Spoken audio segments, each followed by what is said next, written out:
isulod ng atong kahoy sa sako para madala nato sa baryo sa balay.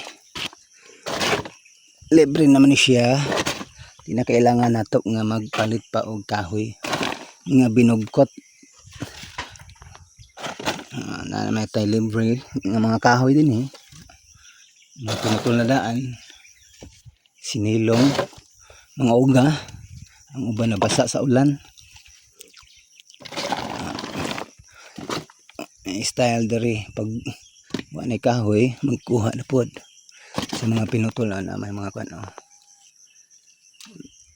Andam-andam na daan dito sa ay diskarte sa dinhi sa bukid para libre ang sugnod.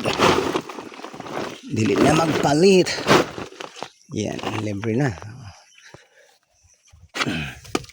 Makatipid-tipid na ta.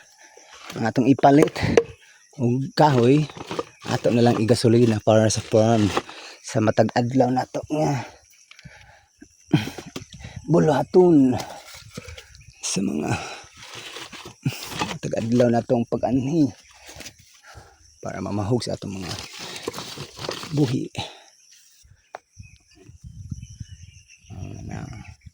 Kulang pa dito nga nato sa pikas balay.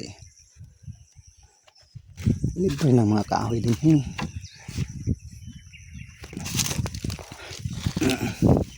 mga anislag, sagol-sagol na mga kahoy.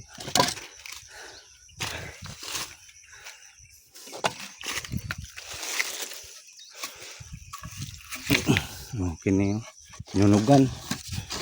Pahit sana. Ito na yung karga sa atong motor. Bad.